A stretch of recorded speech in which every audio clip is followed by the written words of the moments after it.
안녕하십니까. 아투TV 시청자 여러분, 구필현 기자입니다.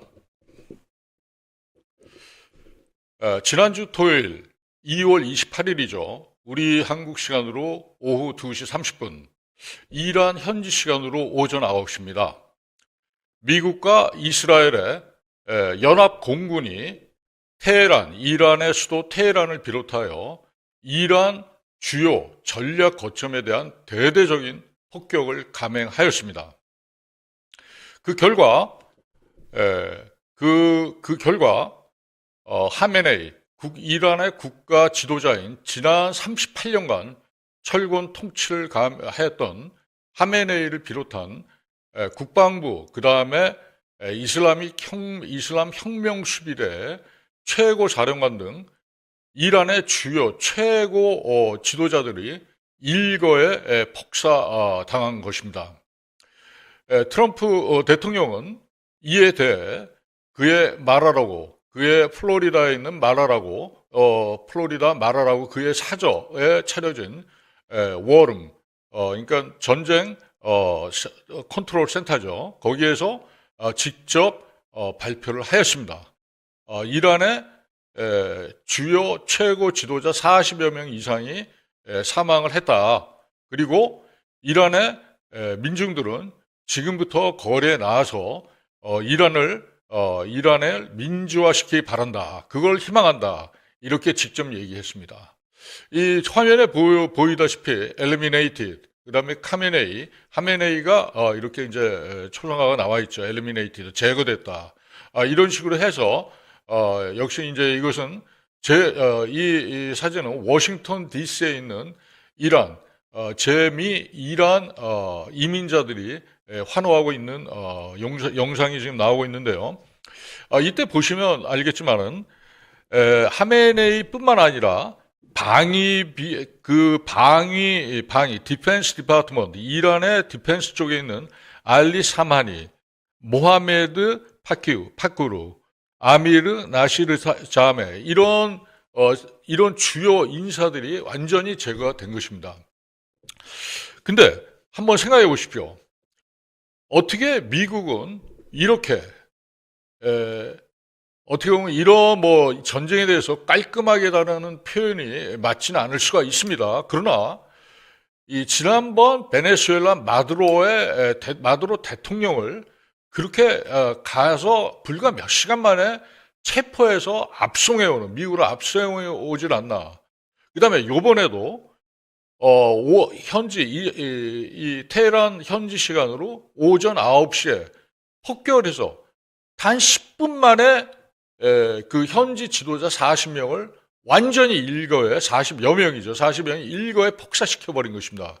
지금 화면에 보시면 지금 완전히 폭파된 거가 영상이 나오고 있는데요.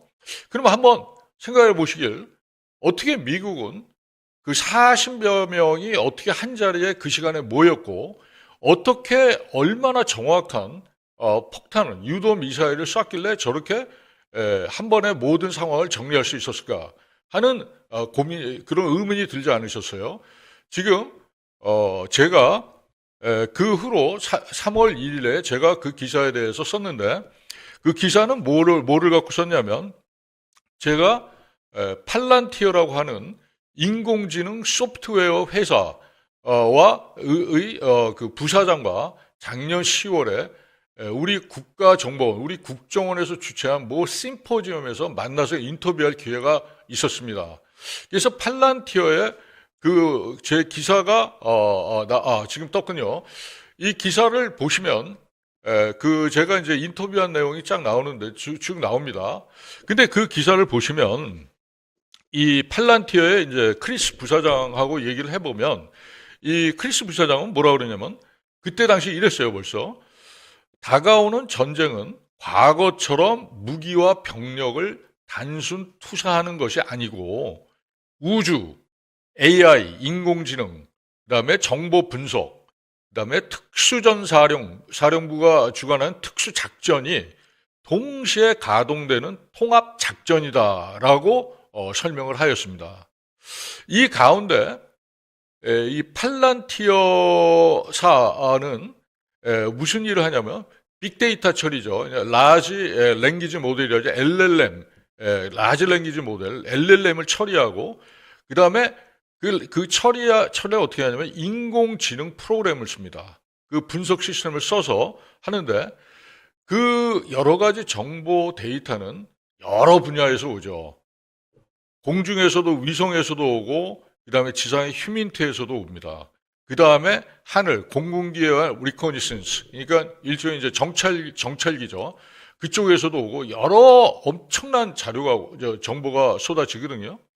근데 특히 최근에 28일, 지난주 28일부터 오늘까지 보면은 이 상황을 보면 이스라엘의 모사드하고 미국의 CIA가 현재까지 상당히 주관한 것으로 보입니다. 모사드는 지난 수십 년간 하메네이가 철권 통치한 지난 38년간 계속 모사드가 그 현지에 특수 휴민트를 작동을 시킨 것입니다. 그래서 이란의 주요 지도부 인사들의 동선을 계속 파악해 왔던 것이죠. 근데 그리고 그 지상에서 보는 휴민트, 그 휴먼 인텔리전스뿐만 아니라 미국은 또 어떤 식으로 이스라엘하고 같이 공조를 했냐면 일론 머스크가 CEO로 있는 스타링크가 있습니다. 스타링크. 요번에 이제 상장을 하죠. 스타링크하고 그 다음에 스페이스 X. 무려 10,000개 이상이 지금 10년 이상 일론 머스크의 스페이스 X사가 스페이스 X, 그러니까 이 위성을 10,000개 이상을 지금 쏘아 올린 것입니다. 그 스페이스 X, 그 인공위성을 그 위성, 그 우주선을 통해서 그 우주선에서 뭐를 뿌리냐면 거기서 지구 궤도를 쭉 돕니다. 쭉 도는데 이 일론 머스크의 스페이스 X는 우리가 아는 미국의 나사라든가 일반 로켓하고 달라서 중저궤도의 위성을 쏘게 되는 것입니다. 그 중저궤도의 위성은 뭘 하냐면 주로 일론 머스크 스페이스 X를 지금 말씀드리고 있는데요. 우리가 타는 테슬라 있죠. 테슬라의 내비게이션 시스템을 그게 조정을 하는 것입니다. 그래서 상당히 정확한 중저궤도거든요. 그래서 우리가 보통 뭐 현대자동차나 기아자동차를 타실 때도 그렇고요. 우리가 쓰는 내비게이션이 보통 5개에서 7개 정도. 그러니까 수신 감도가 좋으면 우리 현대자동차 이제 내비게이션에 보시면 봅니다. 뭐 기아나 또 르노 삼성이나 쌍용이 아니죠. 그렇게 해서 내비게이션을 보시면 보통 이제 그 설정에 들어가시면 뭘 보시냐면 위성이 몇 개가 지금 우리가 모는 차를 내비게이트, 그러니까 가이드하는 거, 안내하는가를 보실 수가 있어요, 실제로. 근데 보통 우리 시빌리언, 민간 부분에서 GPS, 글로벌 포지셔닝 시스템을 써서 우리 내비게이션을 쓰는 거는 보통 위성이 7개, 8개 정도뿐이 안 됩니다. 그래도 상당히 정확하게 맞죠. 그러나 제가 조금 전에 말씀드렸다시피 일론 머스크의 스페이스 X는 이미 지구상에 10,000개 이상을 쏘아 올렸어요. 그리고 중저궤도로. 그래서 그걸 갖고 뭘 하냐면 주로 드론이랄지 군사 위성 촬영까지 합니다. 그래서 그 촬영을 해서 굉장히 높은 해상도를 갖고 있는 사진을 스타링크를 통해서 미국의 전술사령부나 전략사령부 필요한 곳으로 그거를 보냅니다. 그 보내서 데이터를 처리할 때 쓰는 게 소프트웨어 인공지능으로 처리를 하죠. 그 처리를 하는데 이 처리할 때 쓰는 것들이 여러 가지 우리가 아는 많은 인공지능 프로그램이 있습니다. 우리가 지금 사용하고 있는 게 챗GPT도 쓰죠. 그 다음에 특히 이제 구글의 구글의 제미나이도 많이 쓰고 있지 않습니까? 우리가 실생활에 많이 씁니다. 저도 많이 활용을 하고 있고요. 요즘 기사를 쓸 때 특히 제미나이나 클로드, 그 다음에 챗GPT, 그 다음에 일론 머스크의 글록 이런 인공지능을 쓰지 않으면 기사를 작성을 못해요. 왜냐하면 이 기사는 요즘같이 특히 국방 관련 이런 전쟁 관련 기사는 속도가 생명인데 이거를 예전같이 했다가는 도저히 기사 시간을 맞추질 못합니다. 편집국에서 난리가 나요. 늦으면. 그래서 이 인공지능이 엄청나게 도움이 되고 회사 차원에서도 이미 많은 신문사에서 많이 지금 기자들이 언론 쪽에서 쓰고 있습니다. 근데 우리가 쓰는 인공지능이 우리가 보통 3개, 4개를 쓰거든요. 제 자신도 여러 개를 씁니다. 챗GPT도 쓰고, 그 다음에 제머나이도 쓰고, 그 다음에 일론 머스크의 글록도 쓰고, 그 다음에 우리가 이제 요즘 많이 회자가 되는 클로드도 많이 쓰고 있습니다. 이런 것들을 쓰면서 우리가 볼 때 인공지능이 이제 실생활화 되고 있구나 해서 실제적으로 관련 주가도 엄청나게 많이 뛰었죠. 근데 그 중에서도 가장 탑이 바로 어디냐면 팔란티어라고 하는 일종의 주로 방산 분야인데 지금 이제 민수 분야도 많이 진출하고 있습니다. 팔란티어를 기억해 주십시오. 팔란티어라는 회사가 미국의 인공지능 소프트웨어 데이터 처리 가공 업체, 그 팔란티어라는 회사가 지금 미국의 전장을 거의 주도하고 있습니다. 그렇게 말씀드려도 과언이 아닌 것이 지금 제 뒤에 보시는 이 사진을 보시면은 지금 화면이 나오는데요. 이 화면을 보시면 일종의 이제 어떤 섀도우 그림자 인간이 전체적으로 마치 전지전능한 신처럼 이 두 손을 통해서 이렇게 다 조종하는 듯한 이게 나오는데 이게 이제 구글 제머나이에서 선전하는 광고입니다. 광고. 근데 이게 실제로 과언이 아닌 게 지금 선들이 많이 있죠. 이런 거로도 뭐냐면 수백만, 수억 건의 데이터가 저렇게 전송이 된다는 걸 표시를 하는 것입니다. 근데 한번 생각을 해보십시오. 요번에 이란의 하메네이하고 그의 주요 국가 지도자들, 특히 뭐 이슬람이 사령부라든가 혁명 수비대라든가 이런 지도부를 한 번에 이렇게 제거하는 것이 얼마나 어렵겠습니까? 그런 것들을 하면 철저한 정보가 필요한데 그 정보가 그냥 휴민트에서 오질 않습니다. 이 정보라는 세계는 어떻게 되냐면 모자이크식으로 이제 맞춘다고 얘기를 해요. 보통 모자이크식으로 맞춰가지고 하나라도 어긋나면 거기에 대해서 상당한 리스크를 그 명령을 지시하는 사람한테 커맨더한테는 상당히 큰 부담이 됩니다. 근데 그 부담이 되는 걸 과거의 얘기였어요. 과거에.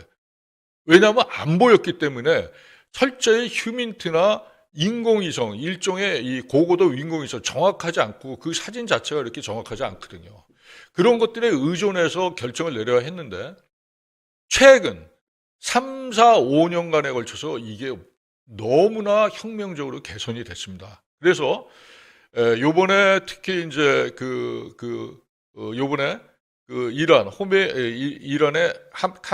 하메네이의 제거를 한 주요 결정권자는 CIA 국장이었는데요. CIA가 이스라엘의 모사드하고 IDF, 이스라엘 디펜스 포스에서 IDF하고 공조를 해서 이스라엘의 휴민트 소스하고 지난 30여 년간 테헤란과 이란의 주요 전략 거점을 해서 베이스로 활동한 그 휴민트 그 활동하고 그 정보하고 CIA의 인텔 정보하고 합친 것입니다. 그 새틀라이트 정보라고 그러는데요. 그 정보가 어디서 오냐면 딱 이렇습니다. 첫 번째, 일론 머스크의 스페이스X가 중저궤도에서 계속 돕니다. 만 개 이상이 돌고 있습니다. 지구상에서. 그러면 거기서 사진을 계속 찍어내요. 그 타겟으로 한 전략 목표 지점을 계속 돌면서 계속 사진을 찍어냅니다. 그 사진을 고해상도로 처리해서 보내는 게 스타링크예요.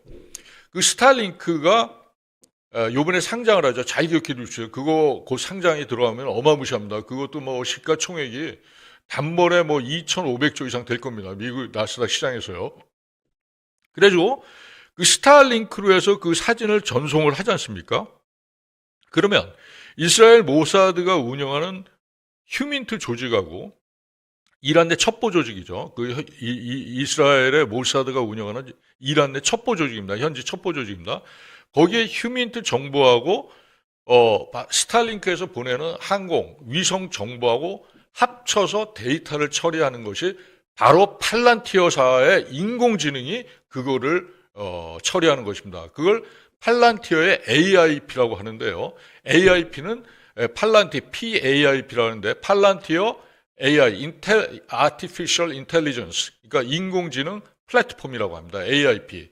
그거는 좀 기억해 두실만 할 것 같습니다. 많은 신조어가 지금 들어가고 있는데요. 그게 그럴 수밖에 없는 게 시청자 여러분 생각해 보십시오. 지금 미국의 전쟁 수행 개념이 완전히 바뀌었어요. 그동안 우리 세대, 우리 선배님들 세대, 우리 후배가 하던, 우리가 수행하던, 우리가 알고 있는 전쟁 개념이 전혀 아니게 돼 있습니다. 우리 지금 2010년대만 해도 우리 국방부에서 한 게, 특히 우리 ADD, 국방과학연구소가 이제 중추기관인데, 주로 한 게 뭐냐면 에어랜드 배틀 공지 합동 전술 전투 훈련입니다. 이런 것들이었는데 그것도 인공위성을 쓰긴 씁니다. 쓰는데 거기에 지금 미국의 전술 전략, 지금 우주 전략 전쟁하고 차이점은 뭐냐면 미국은 그러한 스페이스의 인공지능, 이 인공지능, 헤드 소프트웨어가 들어가 있는 거고요. 우리 거는 그 헤드가 안 들어가 있는 거예요. 그 하드웨어만 있는 겁니다. 이거는 진짜 엄청난 차이가 있는 것입니다. 앞으로 우리 K방산이 빨리 서둘러서 이걸 빨리 따라가지 않으면 정말 K방산의 미래가 없을 정도로 지금 이 속도가 빨라지고 있습니다. 그동안 시청자 여러분 한번 생각해 보십시오. 시청자 여러분. 그동안 우리는 민간 분야에서 엄청나게 눈부시게 빠른 기술의 테크 진보가 이루어졌죠. 바로 엔비디아죠. 엔비디아가 HBM 이런 것들을 해서 얼마나 처리 속도가 빨라졌습니까? 그 다음에 양자 컴퓨터도 이제 한 10년 내에 나온다는데 지금 6년 내로 더 땡겨진다는 얘기가 있어요. 양자 컴퓨터는 지금 엔비디아가 처리하는 속도는 잘 들어보세요.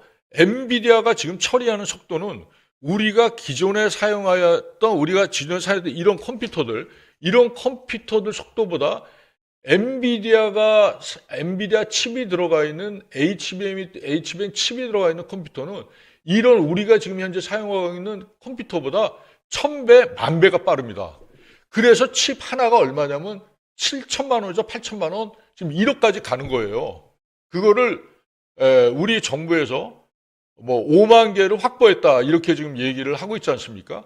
지금 그 칩을 설계해서 주문하는 데가 엔비디아고 그거를 중간에서 가공하는 게 TSMC고 맨 밑에서 그걸 실제 제조하는 거는 우리 SK 하이닉스하고 이제 삼성전자가 됩니다. 그러한 제조 생태계가 돼 있죠. 그러면 한번 생각을 해보세요. 그동안 이 엔비디아의 HBM 이런 초고가의 칩 하나, 그 칩이 실제로 적용되어 있던 데는 일반 민간 분야는 사용을 못해요. 워낙 고가이기 때문에 칩 하나가 뭐 1억 가까이 됩니다. 그걸 사용을 어떻게 하겠어요? 그래서 그거는 주로 제조업에서만 사용을 하거든요. 특히 국방 분야도 그렇고. 근데 그 국방 분야를 미국에서는 이미 사용을 하고 있던 거예요. 5년 전부터요.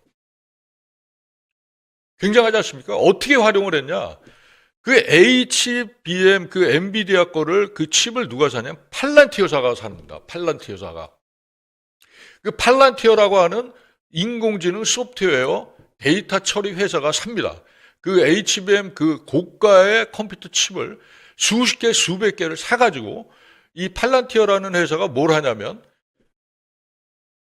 챗GPT나 제미나이나 일론 머스크의 글록이나 클로드나 이런 인공지능 데이터 마이닝, LLM, 그러니까 라지 랭귀지 모델을 사용하는 인공지능 회사로부터 받은 많은 데이터를 팔란티어가 처리를 해서 소비자한테 넘기는 겁니다. 그 소비자가 민간이 될 수도 있어요. 민간이 정부가 될 수도 있고 바로 국방부로 갈 수도 있죠. 그동안 팔란티어는 이 미국의 DOD, 디파트먼트 오브 디펜스죠. 미 국방성 또는 요즘에 이제 트럼프 들어와서 트럼프 대통령 들어 DOW라고 합니다. 디파트먼트 오브 워, 전쟁성으로 바뀌었습니다. 이제 국방성이 아니라 전쟁성으로 바뀌었는데요. 트럼프가 이렇게 그냥 확 바꾸는 게 그게 뭐 이렇게 쉽게 바꾸는 게 아닙니다. 이 미국의 전쟁성은 실제로 제2차 세계대전 때 미국은 디파트먼트 워 디파트먼트라고 그래가지고 전쟁성을 계속 유지를 했고 2차 대전이 끝난 이후로 전쟁성을 디파트먼트 오브 디펜스 국방성으로 바꾼 것이거든요. 그걸 트럼프가 다시 미국은 지금 보통 상황이 아니다. 그래서 취임하자마자 작년 1월 24일 그러니까 트럼프가 대통령에 당선된 건 2024년 11월 3일이죠.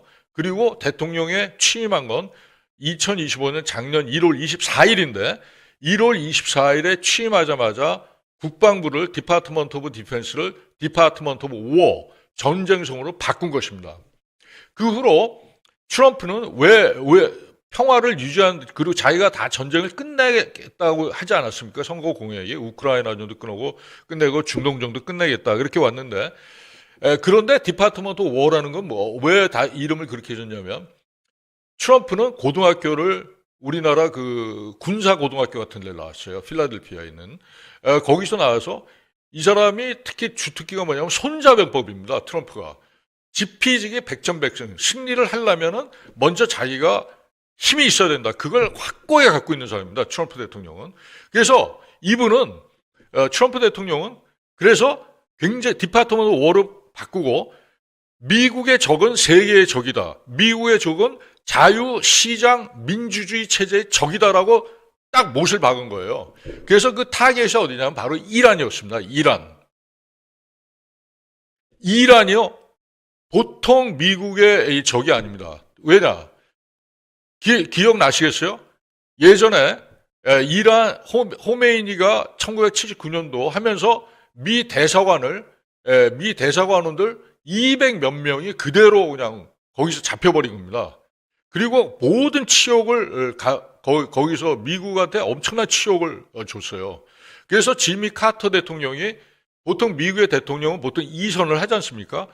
근데 지미 카터 대통령이 미국의 그 disgrace 이란에 의해서 그 군사 작전 실패로 인해서 지미 대통령이 재선에 선출이 못했어요. 그래서 불명예스럽게 이렇게 퇴역을 했지 않습니까? 지미 카터 대통령이. 근데 트럼프 대통령은 그 미국의 치욕을 계속 기억을 하고 있었고, 그 다음에 이란이 그 후로 미 레바논에 주둔하고 있던 미 해병대 건물을 이 레바논에 있는 헤즈볼라 테러 집단이 그 건물을 완전히 폭사해가지고 그 건물에 있던 모든 해병대원이 거의 전멸했어요. 거의 200몇 명이 전부 폭사했습니다, 그때. 근데 레바논의 헤즈볼라가 어느 조직입니까? 바로 이란의 시아파가 이란 정부 이슬람 혁명 수비대 그 IRGC라 그러거든요. IRGC 이슬람 혁명 수비대가 조종하는 게 바로 남예멘의 후투 조직도 있고 시리아도 있고 그다음에 레바논에도 있고 그다음에 이 여러 군데가 있습니다. 이 쭉 중동에 보면 그게 다 시아파예요. 그리고 사우디가 종지국인 수니파가 또 있지 않습니까? 그래서 지금 이란이 지금 상황이요. 지금 어제부터 또 상황이 많이 좀 또 긴박해지고 있는 게 뭐냐면 이란이 지금 자기 아랍 형제국들 있지 않습니까? 사우디, 바레인, 쿠웨이트, 그 다음에 아랍에미레이트 이런 데를 다 지금 미사일로 공격을 하고 있어요. 공격을 하는데 그 명분은 뭐냐면 바레인, 쿠웨이트, 아랍에미레이트 이런데 그다음에 사우디도 마찬가지고 미군 기지를 쏘는 거예요. 미군 기지를 쏜다는 명분하에 자기 아랍 형제들을 공격을 하고 있습니다. 그래서 지금 지금 상황이 보시면 이란의 최고 지도자, 그 다음에 군의 사령관들만 일단 제거를 하면 이란의 시민들이 봉기를 일으켜서 어느 정도 이제 체제 변환이랄지 좀 더 테러하고 좀 거리가 먼 민간 집단으로 변화 체제 트랜지션, 전환이 있지 않을까 하는 희망을 가졌었는데 지금 생각외로 이슬람 혁명 수비대가 이게 마치 그 꼬리를 자르면 다시 꼬리가 생기는 것처럼 그런 식으로 다시 재생을 하고 있고 특히 지금 좀 상당히 우려가 되는 부분이 있어요. 이슬람 혁명 수비대가 실제로 병력을 지휘하고 있는 이슬람 정규군이 아닙니다. 걔들은 별로 힘이 없고 이슬람 혁명 수비대 지금 화면에 나오고 있는데 쟤들이 실제로 이란의 주요 메인 병력이거든요. 주요 병력인데 그 병력을 카메이니 국가 지도자가 지난 38년간 확고하게 컨트롤을 했어요. 통제를 했는데 지금 이제 다 윗대가리들이 날아가니까 이슬람 혁명 수비대가 누구를 지금 추대를 했냐면 아직까지 이거 100%는 아닌데 그 이란의 해외 나가 있는 그 특히 런던 쪽에 있는 제 런던 이란 그 교민들이 그 소식통에 의하면 휴민트죠. 왜냐하면 테헤란에 자기 다 친척들이 있으니까 전화를 받을 거 아닙니까? 누가 지금 그 카메이니 뒤를 이냐면 죽은 카메네이 국가 수반의 둘째 아들이랍니다. 모즈타파 카메네이가 그 이슬람 혁명 수비대를 이끄는 것으로 이슬람 혁명 수비대 IRGC가 결정을 했다고 합니다. 근데 왜 이 말씀을 굳이 드리냐면 이슬람 혁명 수비대 자체가 강성인데 그거를 사실은 하메네이가 강력한 신정 통치를 통해서 이슬람 어떤 종교를 통해서 이들의 이렇게 이 강성으로 뭐 미국에 반격한 이거를 어느 정도 컨트롤을 했거든요. 근데 문제는 뭐냐면 이 둘째 아들 모즈타파 하메네이가 거의 이슬람 혁명 수비대 얘들하고 거의 똑같은 레벨의 강성이라고 합니다. 아주 강성이라고 합니다. 나이가 한 50대 중반 정도, 56세 정도로 지금 알려져 있는데요. 워낙 베일에 쌓여져 있습니다. 이 친구가. 왜? 알려지면 바로 이스라엘 모사드 테헤란에 나가 있는 그리고 이란 전국 각지에 나가 있는 이스라엘 첩보망에 걸립니다. 이 친구도 걸리게 돼 있죠. 그래서 이 가급적 그 지금 이란의 그 이슬람의 이슬람 혁명 수비대는 그 사실을 공표는 안 하고 있어요. 공표를 하는 순간 또 제거가 될 수 있기 때문에 그런 것 같습니다. 어쨌든 간에 상황은 그러나 실제로 모즈타파 하메네이 그 둘째 아들이 만약에가 아니라 거의 된 것 같습니다. 사실상. 이게 되면은 컨트롤 하게 되면 좀 상당히 심각해질 수 있는 게 이란에 있는 영토뿐만 아니라 이란 외곽에 있는 전 아랍에 퍼져 있는 시아파들 그 조직들이 상당합니다. 그 조직들이. 그리고 그 조직들은 어떤 그 시아파라고 하는 종교적으로 서로 이렇게 아주 굳건하지 않으면 약간 좀 느슨하게 연결이 돼 있어요. 그러니까 상명하복식으로 완전 지시에 따로 그러진 않습니다, 걔들이. 그래서 예전에도 보면 이슬람이 혁명 수비대가 그러니까 IRGC 이게 이슬람이 레볼루셔너리 이제 콥스라고 그러는데 머린 콥스라고 그러지 않습니까? 콥스 그 미 해병대 그 이슬람이 혁명 수비대도 보면 이 IRGC 이슬람이 혁명 수비대가 후티 예멘 그 시아파 반군한테 미국 전함을 공격해라, 사우디 유정을 공격해라 그래도 어떤 때는 그게 예멘에 있는 후티 반군이 그거를 수행을 안 합니다. 자기들이 결정을 안 하면 그걸 수행을 안 해요. 이란에서 명령 같지 않은 어떤 지시나 명령이라는 말이 통하지 않고 어떤 그런 거에 대한 협조 사항을 얘기해도 통하지 않는데 요번에 근데 그게 나쁠 수도 있지만 지금같이 윗선들, 위 컨트롤 타워가 없어진 상황에서는 이게 오히려 미국에는 이게 더 문제가 될 수가 있는 거죠. 왜냐하면 앞으로 그 레바논의 헤즈볼라라든가 남예멘의 후티라든가 그 다음에 이란 각지에 있는 그 이슬람 혁명 수비대 이 잔존 세력이 아니죠. 왜냐하면 밑에 대원들은 고스란히 남아 있거든요. 그 병력들이 만약에 장기적으로 돌입한다면 쉽지 않을 거로 봅니다. 그래서 사실은 이런 것들이 아까 이제 제가 오늘 주제는 뭐냐면 사실 지난주 28일 토요일에 미국과 이스라엘 공군 연합 공군 그룹이 테헤란뿐만 아니라 이란의 전략 지역 거점들을 수백 곳을 전격적으로 공습을 단행해서 아주 성공적으로 그 결과를 얻어냈지 않습니까? 근데 그 후로 지금 상황이 어떻게 보면 많이 변화가 된 것입니다.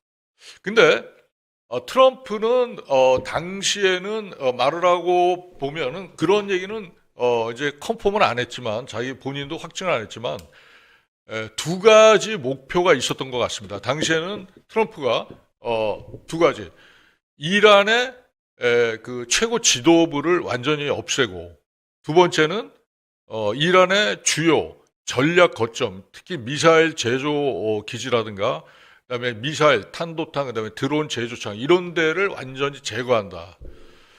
그다음에 세 번째는 이란의 신정 정치 체제를 보다 자유롭고 좀 예전같이 그런 체제는 아니더라도 현재같이 테러 집단과 비슷한 그런 컨트롤 타워가 아닌 좀 더 민주적이고 열려있는 그런 지도부로 전환되는 거에 대한 목표를 가지고 있었는데요.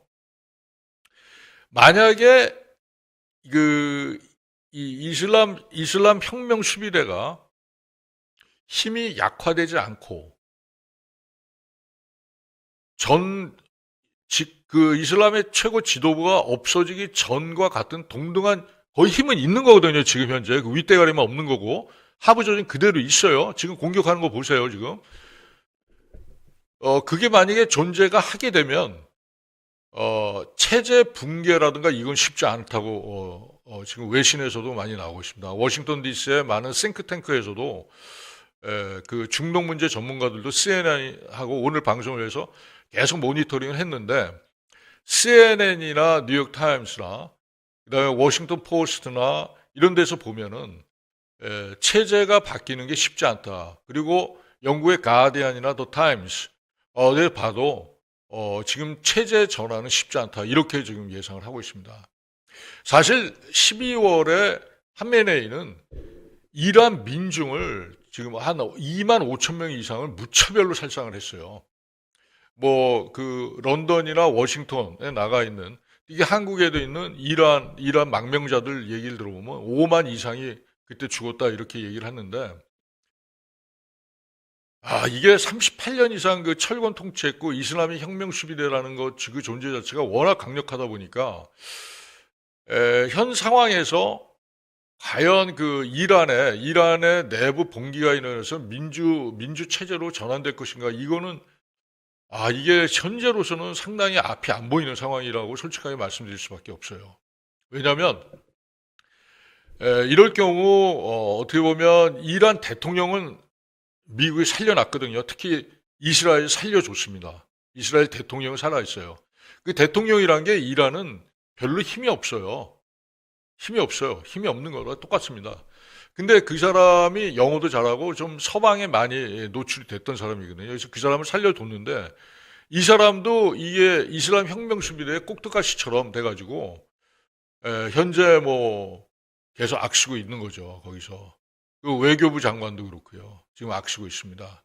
그래서 사실 그럴 때 누가 그 지도자급에서 나와서 이제 이제는 이란이 서방과의 어떤 그런 적대적인 지난 40년간 이 적대적인 관계를 청산을 하고 이제는 이란도 시민들도 이제는 잘 살아야 된다. 이런 메시지를 갖고 나와야 되는데 전혀 그런 지도자가 없는 겁니다. 그 이유는 뭐냐면 바로 이슬람 이 혁명 수비대 IRGC가 지금 아직까지 확고하게 파워가 남아있다는 얘기죠. 그래서 지금 트럼프 대통령은 지금 계속 지금 성명을 발표하고 있는 게 뭐냐면 내용 중에 가장 중요한 건 뭐냐면 딱 두 가지입니다. 전쟁을 장기간으로 가져가진 않는다.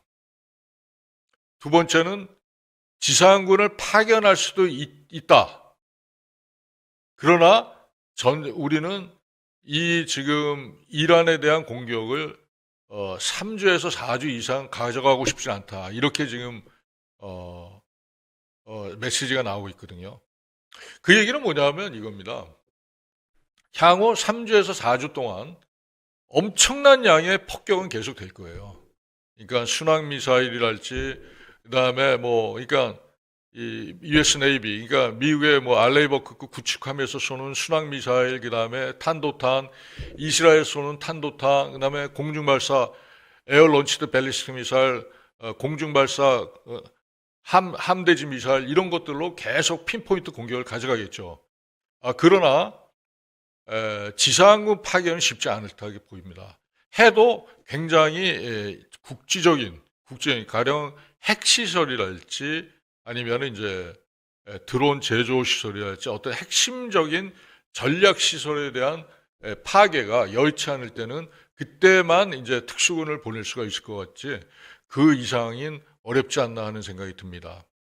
물론 지금까지만의 성과만 하더라도 어떻게 보면 그 트럼프 대통령의 어떤 이러한 공격은 상당히 성공적으로 시행된 거는 확실하게 그건 말씀드릴 수가 있는 거고요.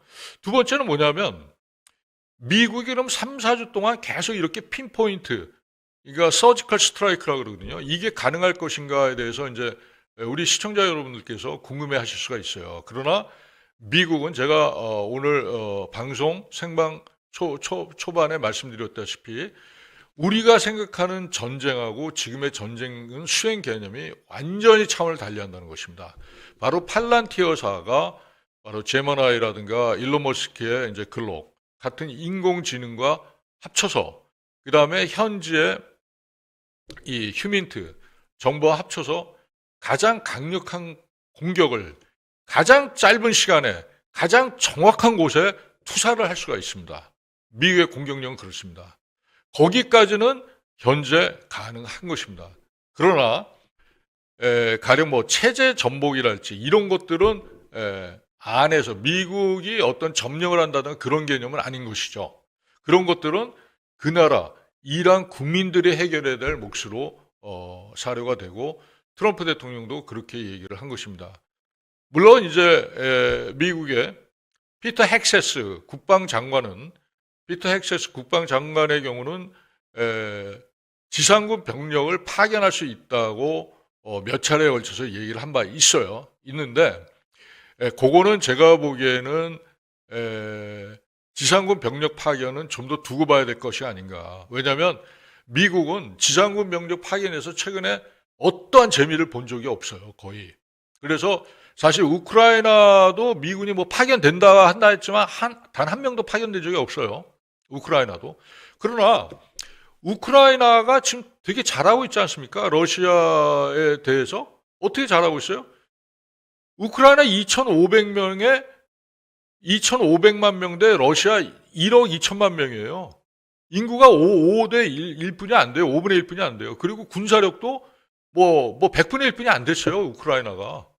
근데 우크라이나가 어떻게 러시아하고 지금 거의 대등하게 그 실지도 수도인 키이우까지 거의 러시아군이 들어왔다가 지금 밀려나가지고 지금 러시아, 우크라이나 그 접경지대인 그러니까 우크라이나 동부 지역이죠. 돈바스 지역. 그쪽에만 지금 거기서 전선이 형성이 돼 있잖아요. 나머지는 우크라이나 다 탈환을 했거든요. 어떻게 그게 가능하겠냐고요. 우크라이나에 우크라이나 정규군 병력만 있는데 그 조그만 인구에 러시아에 비해서 그거는 왜 가능하냐면 바로 스타링크하고 스페이스X하고 팔란티어의 활약 때문에 그런 거예요. 다시 말씀드리면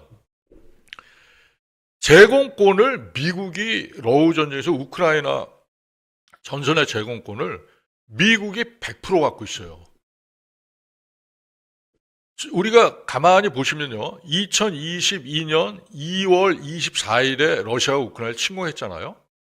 2월 24일. 지금 이제 만 4년이 지났어요. 이제 5년째 접어들고 있는데 그렇게 경제력도 형편없고 조그만 나라가 이 전쟁을 지금 만 4년 이상 지탱할 수 있는 것 자체가 엄청난 거거든요. 근데 그게 러시아와 지금 거의 대등하게 갈 수 있는 게 뭐냐면 제공권, 하늘을 미국이 딱 꽉 잡고 있어서 그래요. 근데 미국의 공군기 거기 지금 뜹니까? 단 한 대도 안 뜨잖아요. 자, 시청자 여러분 잘 생각해 보세요. 우크라이나 그 하늘에 미군기 단 한 대도 없어요. 근데 어떻게 미국이 그 제공권을 완전히 컨트롤하고 있겠어요? 그거는 뭐냐면 일론 머스크의 스페이스 X하고 스타링크의 데이터 프로세싱하고 팔란티오사가 제공하는 인공지능 전술 소프트웨어를 우크라이나에 제공을 하거든요. 그래서 그게 제공권을 확보하게 된 겁니다. 러시아가 2022년 2월에 침공을 하고 2023년 중반까지는 계속 전폭기, 폭격기, 전투기, 헬리콥터 건습을 계속 뛰었어요. 그 후로 1년 반 정도 뛰었거든요. 근데 지금 2년 반 이상 하늘에 뭘 못 띄웁니다. 왜? 띄우면 바로 일론 머스크 스페이스 X가 그걸 탐지를 합니다. 위치를 좌표가 정확하게 나와요. 그 좌표가. 러시아 전투기나 폭격기 이게 다 나옵니다. 고도 얼마, 속도 얼마 자동으로 나온 걸 스타링크 정보를 보내면 팔란티어가 그 정보를 고스란히 받아요. 받아가지고 일론 머스크의 글록, 인공지능 프로그램이나 클로드라든가 그 다음에 제머나이라든가 이 인공지능 프로그램을 3개, 4개를 돌립니다. 왜냐하면 한 개만 갖고 돌리는 게 아니에요. 왜냐하면 헐루시네이션, 그러니까 우리가 인공지능을 쓰면 거짓말을 많이 해요. 제머나이나 이렇게. 우리 같은 경우 이제 무료 버전이나 아주 싼 버전을 쓰잖아요. 근데 고급 버전을 써도 인공지능도 여러 개를 중첩을 해서 그 데이터를 받아야지. 안 그러면 헐루시네이션, 거짓 정보가 나오거든요. 그럴 수는 없는 거 아닙니까? 그러니까 팔란티어가 그걸 전부 컨트롤합니다. 인공지능을 데이터 프로세싱 해가지고 정확한 정보를 우크라이나 정보본부에, 군 정보본부에 그거를 바로 쏩니다. 쏘면은 그 정보에는 뭐가 들어왔냐면, 자, 지금 하늘의 이쪽 상공에 러시아의 미그 29가 지금 풀크롬이 떴고, SU-35 전폭기가 떴다. 속도가 얼마, 고도 얼마, 지금 어느 방향에서 어느 방향으로 가고 있다. 그러면 그 정보뿐만 아니라 심지어는 어떤 정보까지냐면 우크라이나가 현재 갖고 있는 대공 미사일 시스템 있지 않습니까? 그것까지 이 팔란티어는 완전히 다 갖고 있는 거죠, 사전에. 이 우크라이나 정보부가 뭐 완전히 정보를 다 거기다 주니까요. 그러면 이 팔란티어사는 뭘 보냐면 우크라이나가 가령 대공 미사일을 지금 뭐를 갖고 있으면 그 지점 가장 가까운, 요격하기 가장 가까운 지점에 있는 걸 지정을 해줍니다. 그리고 몇 초까지 지정을 해서 어느 지점으로 쏴라. 좌표 설정까지 해가지고 그걸 정보를 전해주는 거거든요. 100% 격추됩니다. 100%. 그러니까 고도도 예전에는 이제 우리가 인공지능이 없을 때는 그걸 어플라이를 안 할 때 있지 않습니까? 엔스로픽의 뭐 클로드라든가 그다음에 오픈 AI의 챗GPT라든가 구글의 제머나이라든가 그다음에 테슬라의 스페이스 X의 글록이라든가 XAI죠. 그런 소프트웨어가 군사 컨트롤의 통제에 들어와 있지 않을 때는 사실 항공기 침투가 공중에서 어떻게 하냐면 적어도 침투, 레이더만 피하면 격추될 위험이 거의 없었어요. 지금은요. 고도가 낮든 높든 아주 고고도는 지금 피할 수가 없어요.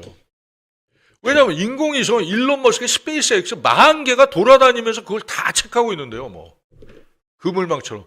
지금 제 뒤에 있는 저 그물망을 보십시오. 저게 뭐 하나의 예지만 실제로 저렇게 되는 겁니다. 저게 저렇게 지금 전쟁이 수행되고 있어요. 바로 저기서 보시면 뒤에 머리가 있죠, 머리. 그게 인공지능입니다, 인공지능. 데이터 프로세서하고 손으로 다 조절을 하고 있지 않습니까? 이게 지금 팔란티어가 저렇게 하고 있는 거예요, 팔란티어가. 이 화면에 지금 꽉 채워서 잘 나오고 있는데요. 지금 사우디하고 이란이 지금 나오고 있습니다. 딱 저런 식으로 트럼프가 그의 그 플로리다 말라라고 사저에서 그 워룸, 전쟁 지휘 사령부 그 컨트롤룸에서 딱 한 게 딱 저거예요. 그리고 저기 가운데 그림자 지휘관이 있지 않습니까? 저 사람이 이제 그걸 컨트롤해서 데이터를 다 받고 이제 최종으로 공격은 물론 이제 팔란티어가 지금 공격 시간이다 하고 제안을 주면 제가 거기서 엔터키를 누르면 바로 공격이 되는 거죠. 미사일이 쏴지는 겁니다. 아니면은 어떤 경우에는 팔란티어가 자동으로 결정을 내려서 쏠 수도 있어요. 그래서 사실은 그게 지난주에 이제 워싱턴 포스트라든가 외신에서 정말 엄청나게 쏟아졌죠. 이 엔스로픽사의 CEO가 엔스로픽의 대표이사가 자기네 클로드 프로그램을 저렇게 전쟁, 사람을 살상하는데 쓸 수 없다. 데이터 처리를 하는데 우리 클로드 프로그램을 사용할 수 없다고 미 전쟁성 디파트먼트 워 피터 헥세스한테 반대를 했답니다. 둘이 직접 만났어요. 피터 헥세스하고 엔스로픽 인공지능 회사 엔스로픽의 대표이사 만났는데 엔스로픽의 대표이사가 거부를 했습니다. 그래서 피터 헥세스가 트럼프한테 보고를 했고 트럼프 대통령이 그러면 엔스로픽의 클로드 인공지능 프로그램을 더 이상 사용하지 말고 제머나이하고 글록 그다음에 오픈 AI의 챗GPT를 사용해서 팔란티어가 컨트롤하게끔 해라. 이렇게 지시를 한 겁니다. 그러나 그 상황까지는 제가 아직까지 정보는 입수가 안 됐는데요. 팔란티어가 어느 정도 반대를 하고 있는지 모르겠지만 그 피터 헥세스 미 전쟁성 장관이 클로드를 일단 6개월 더 사용을 해야 된다 하고 이제 거의 합의를 본 모양이에요. 그래서 그건 미국의 또 계약을 최초 5년 전에 클로드하고 계약을 할 때 그런 조항이 어딘가 있었나 봐요. 그래서 그 조항을 발동을 시켜가지고 지금 엔스로픽 그 대표이사한테 클로드 인공지능을 5년간 더 5년이 아니라 6개월입니다. 6개월간 더 사용을 하겠다. 이렇게 지금 통보를 한 상황입니다. 그래서 뭐 미국의 그 유저들은 또 그 반전주의자들은 또 클로드 사용량을 늘리고 해가지고 1위가 원래는 오픈 AI의 챗GPT였는데요. 인공지능 지금 뭐 클로드 인공지능 시스템에 또 1위를 했다고 뭐 그런 얘기도 가십거리도 들리는데 어쨌든 팩트가 그렇습니다. 그래서 중요한 거는 이 팔란티어라고 하는 회사가 엄청나게 중요하고요. 이 한 가지 팁은 지금 팔란티어라고 하는 회사가 주가가 뭐 상장된 후로 2,000배인가 3년 만에 2,000배인가 이상 뛰었대요. 그러니까 이 팔란티어가 지금 미국 주식에 상장이 돼 있는데 혹시 미국 주식을 거래하시는 분들은 한번 관심 있게 보세요. 왜냐하면 요번에 이제 전쟁 때문에 팔란티어 주가는 많이 이제 당연히 이제 반응을 하겠죠. 방산주니까 반응을 하는데 팔란티어라고 하는 주식 주가가 그동안 너무 많이 뛰었거든요. 그래서 부담스럽긴 한데 그동안 최근에 좀 많이 내렸어요. 한 20% 정도 내렸는데 다시 반등할 것 같아요. 그러니까 그런 것도 한번 보시고요. 그 다음에 지금 그 주가가 엄청나게 큰 조정을 받고 있지 않습니까? 이제 10분이 남았기 때문에 지난주에 말씀드린 거에 대해서 좀 주가 동향에 대해서 좀 말씀드리고자 하는데 하나 그룹, 하나 방산 그룹, 그러니까 하나 에어로스페이스, 하나 시스템, 하나 오션. 현재 캐나다의 CPSB, 커네디안 페트롤, 서머린 프로젝트, 그러니까 페트롤 초계 잠수함, 캐나다 초계 잠수함 사업에 지금 60조 원짜리 지금 사업 계획 수주를 위한 최종 보고서를 바로 3일 전인 월요일이죠. 이틀 전인 월요일 3월 2일 제출을 했습니다. 독일의 TKMS하고요. 티센크루프 머린 시스템하고 이제 제출을 했는데 제안서를 냈거든요. 근데 이제 우선 협상 대상자 선정은 5월이나 6월쯤 한다고 제가 지난주에 말씀을 드렸는데 원래는 하반기였어요. 9월 하반기였는데 이게 앞으로 팍 당겨진 겁니다. 근데 한 가지 이제 그동안의 소식은 뭐냐면 지난주 우리가 유튜브 하고 난 다음에 무슨 소식이 캐나다 정부에서 썼냐면 캐나다 정부하고 독일 정부하고 특히 자동차, 그다음에 전기차 배터리에 대한 양국의 상당한 경제 교류, 그다음에 협조 이런 것들을 그다음에 독일의 투자에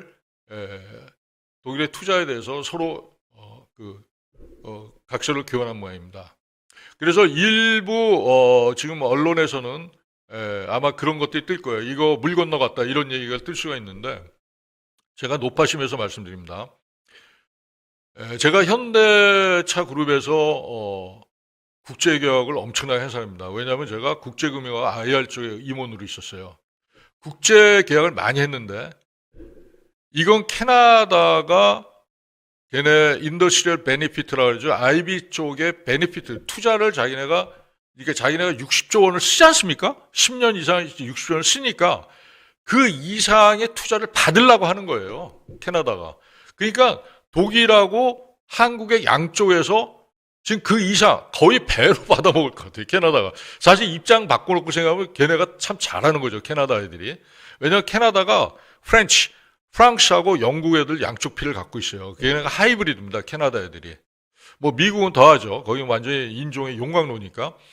캐나다 잘하고 있는 거예요. 걔네들 측면에서 보면은 잘하고 있는 거예요. 근데 그걸 갖고 우리가 뭐 너무 얌체짓 하는 거 아니냐 이렇게 약간의 그런 생각을 하실 수 있는데 할 수 없어요. 그럴 수밖에 없고. 그리고 작년 제가 11월 우리 유튜브 생방을 할 때 그런 말씀 드린 적이 있어요. 독일이 캐나다를 유로피언 유니언, 유럽 연합이 아니잖아요. 캐나다는. 근데 EU에 준하는 지위를 독일이 추진하겠다 그랬어요. 캐나다. 그 다음에 유로피안 디펜스 펀드 약 2,000조가 넘는 그 2,000조가 넘는 유로피안 방산 기금을 캐나다가 사용할 수 있도록 하겠다. 이렇게 두 조건을 얘기하면서 제가 작년 11월에 그 발표를 보고 완전히 뒤로 자빠질 뻔했죠. 왜냐하면 그럼 게임이 끝나는 거거든요. 왜냐하면 생각해보시죠. 독일하고 캐나다는 같은 나토 북대서양 조약기구의 멤버예요. 조약국으로 2차 대전 이후로 지난 냉전 기간 동안 그 소비에트 블록, 소련 블록에 대해서 그다음에 동구권과 러시아, 그 소비에트 블록, 소비에트 유니언 블록에 대해서 그 바르샤바 조약기구였죠. 거기에 대항하는 나토군의 멤버로서 캐나다가 지난 6, 70년간 독일하고 같이 작전을 했었어요. 대서양에서. 태평양은 아니죠. 대서양에서 작전을 한 그런 동맹 국가예요. 독일하고 캐나다는. 그래서 거기 때문에 이거 쉽지 않다라고 말씀을 드렸지만 11월에 독일이 그 발표를 캐나다한테 하니까 EU 연방의 베네핏을 주겠다. 그다음에 그 유럽 방위 펀드를 캐나다가 사용할 수 있도록 하겠다. 거기서 이제 게임 끝났다. 이게 어렵겠다 생각을 해서 그때 책망도 그렇게 했지만 그 후로 우리도 그 인더스트리얼 베네피트 해가지고 여러 가지 조건을 굉장히 좋은 조건을 많이 캐나다에 제시를 한 거예요. 진짜 이 캐나다로서는 피할 수 없는 제시를 한 겁니다. 그 중에 하나가 뭐냐면 캐나다의 아예 인프라스트럭처를 바꿔놓겠다. 모빌리티. 그러니까 현대차에 의해서 수소 인프라. 그때 정의선 회장도 캐나다에 날아갔죠. 1월 달에 날아간 게 공항에 몰래 간 것 같지는 않은데요. 정의선 회장이 간 것 같지는 않은데 어쨌든 사진에 딱 걸어가는 게 스틸컷으로 그게 딱 잡혔어요. 그래서 이게 정보가 이제 기자들로는 빠르니까 그게 잡힌 거거든요. 그래서 그걸 제시하러 갔겠구나. 왜냐 캐나다가 요구하는 게 모빌리티거든요. 그러니까 대서양에서 태평양으로 이는 그 하이웨이가 엄청나게 길잖아요. 미국의 뉴욕에서 LA까지 보통 미국의 이민간 분들이 로망이에요. 한번 합니다. 이게 7박 8일로 갑니다. 자동차 몰고 거의 뭐 2교대 3교대 하면서 그렇게들 드라이브 한 번씩 하고 그것도 경험 아닙니까? 그래서 뉴욕에서 사는 그 도시민들이 그 유타, 라스베가스 가고 그다음에 거기 들렸다가 호텔에서 한번 땡기고 그다음에 LA로 가가지고 이제 거기서 비행기 타고 다시 뉴욕으로 오는 그런 식으로 하거든요. 렌트카 타고 뉴욕에서 빌렸다가 LA에 던져놓고 이제 비행기 타고 오고 그랬는데 캐나다는 그거보다 더 길어요. 캐나다 동부에서 서부, 그러니까 엘버타에서 서부 밴쿠버까지 더 깁니다. 거기에 쭉 그 모빌리티 라인이 별로 없어요, 캐나다가. 그리고 엄청나게 추운 나라 아니에요. 그거를 항상 캐나다가 요번에 아예 뽕을 뽑으려고 그래요, 현대차한테. 그래서 현대차가 그걸 알고 그 MOU 갖고서는 안 되니까 캐나다가 이제 그렇게 하면 안 된다. 그래 정의선 회장 직접 날라가가지고 그리고 현대가 지금 세계적으로 가장 경쟁력 있는 것 중에 경쟁력 있는 게 바로 수소 기반 모빌리티 구동이거든요. 현대차가 전 세계에서 가장 뛰어납니다. 제가 잘 알죠. 현대차 있었으니까 잘합니다. 그 프로젝트에 있었고 이제 프로젝트 아니라도 저는 이제 재경본부 파이낸싱에 있었기 때문에 잘 압니다. 그래서 정의선 회장이 거기서부터 저 서부에서 동부에서 서부까지 그 수소 인프라를 만들고자 하는 구상을 갖고 가서 그걸 한 거예요. 그래서 제 생각에는 요번에 CPSP, Canadian Petrol Submarine Project, CP의 초계 잠수함 사업 총 12척이 플러스거든요. 최소 12척의 플러스예요. 근데 대서양은 독일 티센크룹이 먹고 태평양은 한국의 한화 HD 현중이 먹어라. 6척 플러스로 이렇게 나눌 것 같아요. 그 저보고 너는 그거 알고 하는 얘기냐? 가능성이 없지 않아 있습니다. 왜냐하면 사실 작년 11월, 12월에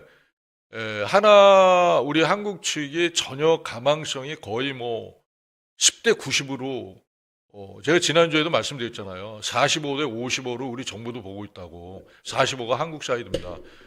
좀 쉽지 않다고 봤던 것이거든요. 지금 얘기할 수 있죠. 예, 맞습니다.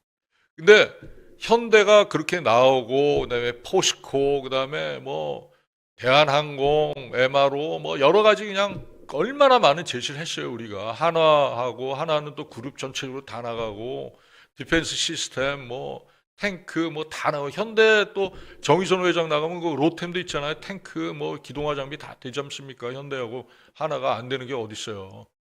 그렇게 해버리니까 아마 삼성에서도 통신이랄지 또 반도체 이것도 뭐 어떻게 할지 모르겠지만 그만큼 중요하거든요. 이번에 CPSP가. 그래서 제 생각에는 반반씩 나누는 게 아니냐 캐나다가. 왜냐하면 대서양 작전은 솔직히 우리 해군이나 우리 장보고급 잠수함이 그쪽으로 작전한 적이 없어요. 예, 없습니다. 그리고 그래서 무기 체계 자체도 사실 그게 작전을 하면서 가야 되거든요. 근데 독일 잠수함은 바로 또 태평양상에서 걔네 한 게 없어요. 우리 해군이 독일의 하데베, 킬에서 제조한 함부르크 옆이죠. 그 킬에서 제조된 그 하데베급 타입 209부터 우리가 운영해서 태평양에 이제 독일 해군은 우리 쪽에서 운영한 적이 없어요. 그래서 이 캐나다가 그래 태평양의 전문가는 한국이다. 대서양의 전문가는 독일이다.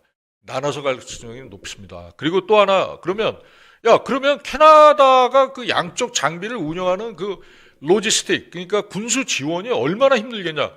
그렇게 크게 힘들지 않습니다. 왜냐하면 제가 전문가예요 그쪽에. 제가 K1 전차를 국방과학연구소에서 했지 않습니까? 전차나 잠수함이나 장갑차나 그다음에 순양함, 구축함 이게 다 거의 비슷한 독일의 MTU 엔진을 씁니다. 모토렌 운트 트르비넨 우니언 GmbH 프리드리히스하픈 독일 뮌헨 남부에 있어요. 제가 1년 가 있었어요.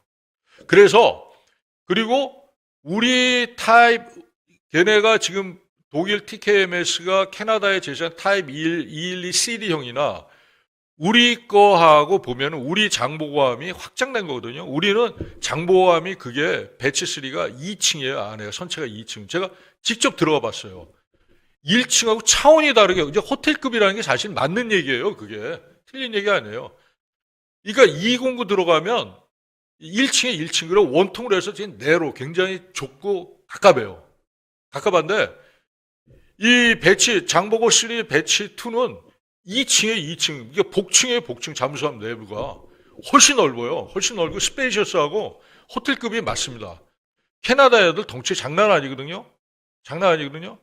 그래서 태평양에서는 독일의 212CD급이 맞지가 않아요. 캐나다 아마 해군 유저들이 태평양 쪽으로 밴쿠버 쪽에서 작전을 시작하는 그쪽에서는 반대할 겁니다. 그래서 제 생각에 그리고 로지스틱이나 정비 그다음에 여러 가지 스페어 파트 이런 면에서 그다음에 MRO 메인터넌스나 리페어 이쪽 면에서도 우리 잠수함하고 독일 잠수함하고 지금은 티센크룹이잖아요. 걔네가 예전에 하데베였어요. 하데베인데 우리가 하데베가 우리가 스승이에요. 우리 스승입니다. 우리가 제자예요. 우리 엔진, 우리 K1, K2 전차 엔진도 그렇고 우리가 제자입니다. 그래서 캐나다가 양쪽 걸 해도 결국은 그 로지스틱 면에서도 훨씬 더 유리하지 않을까. 그리고 또 유리한 면이 뭐냐면 독일은 지금 재군비를 선언하고 하고 있는데 걔네가 그 자체 잠수함, 독일 해군하고 그다음에 독일은 오더 받은 데가 되게 많아요. 남미도 그렇고 그다음에 유럽 각국, 스페인도 그렇고 이탈리아도 독일제 잠수함은 원청 설계를 그쪽에 씁니다. 이탈리아도 해군도 마찬가지고. 그래서 오더가 많기 때문에 캐나다한테 잠수함을 몇 대는 억지로 줄 수는 있어요. 그러나 이 잠수함이란 거는 작전 한번 갖다 들어오면 그 작전 나간 만큼 이상의 또 정비를 받아야 돼요. 구석구석 전부. 거의 창정비 레벨로. 그러면 군수 지원이 필요하거든요. 그 군수 지원을 과연 제가 보기엔 TKMS가 해줄 수 있을런지 난 굉장히 의심스러워요. 그래서 동일한 부품을 우리가 그 호환성이 있는 거예요. 우리 예를 들어서 이런 겁니다. 우리 그 T-50 훈련기나 FA-50 같은 경우 있잖아요. 그 엔진하고 미국 훈련기하고 상당히 호환성이 높아요. 그 여러 가지가 우리 체계가 거의 똑같습니다. 그렇기 때문에 이 하나 방산그룹, 삼총사, 하나 에어로, 하나 시스템, 하나 오션하고 그다음에 우리 HD 현중하고 원팀이 돼서 계속 지금 CPSP 60조 사업을 계속 추진을 해나갈 것입니다. 빠른 소식이 아마 올길 바라는데 뭐 12척 다 가져오는 것도 좋은데 사실 그거는 저는 무리라고 봐요. 예전부터 이제 그 생각을 해왔는데 요번에 지난주에 캐나다 독일하고 맺은 그런 MOU 서로 그 모빌리티 전기차하고 배터리 공장 확충하고 이런 것들에 대해서 공식적으로 캐나다가 발표를 한 거는 여러 가지 이제 복선을 깔고 있는 거예요. 한국 니네는 이거 이상으로 해달라 그런 요구를 하는 겁니다. 그러니까 협상 바게닝 파워에 레버리지를 갖는다고 자꾸 영어를 써서 대단히 죄송합니다. 그러나 국제 협상에서 그런 용어를 계속 쓰거든요. 그래서 그 파워를 가지려고 캐나다가 한국에 대해서 그래서 그런 걸 그렇게 하고 있으니까 거기에 대해서 혼돈해 하실 필요 없습니다. 항상 중심을 갖고 여기 구피련이가 거기에 대해서 중심을 갖고 계속 말씀을 드리겠습니다. 필요하신 거 있으면은 피드백 차원에서 계속 Q&A를 저한테 열심히 문의를 해주시면 제가 성심성 있고 답변을 해드리겠습니다. 자, 어느덧 이제 약속된 시간도 이제 거의 마쳤습니다. 금주도 계속 앞으로 한 3주 정도 계속 미국과 이스라엘 연합군에 의한 이란의 그 체제보다는 이란의 어떤 주요 전략 목표에 대한 폭격은 계속 감행이 될 것 같고요. 특히 이제 걱정되는 건 호르무즈 해협을 어떻게 그 통행을 어떻게 할 것인가. 그 다음에 이제 또 수에즈운하, 또 호르무즈도 있지만 이쪽에 또 수에즈운하 쪽이 있어요. 그건 뭐냐면 이제 홍해 바다 쪽에서 오는 게 있지 않습니까? 그쪽에서 이제 수에즈운하, 이집트를 통해서 오는 게 있는데 수에즈운하. 그건 또 후티 반군이 또 격침을 시킨다고 난리를 치죠. 왜냐하면 후티 반군이 바로 이란의 시아파 조정을 받거든요. 그 다음에 이제 요쪽 홍해 바다 쪽은 이제 이 해역은 또 이제 이란 해군이 또 이렇게 공격을 한다고 위협을 하고 있는데 이 호르무즈 해협에서 만약에 유조선이 실제로 많이 격침이 된다 그러면 국제적으로 엄청난 파동이 올 것인데 그거를 트럼프가 어떻게 미연에 방지하고 어떻게 그걸 이겨낼 수 있는지 이번 한 주도 잘 지켜봐 주시면 될 것 같습니다. 자, 저는 다음 주 같은 시간에 같은 장소에서 다시 우리 아트TV 시청자 여러분을 뵙도록 하겠습니다. 오늘도 감사드립니다.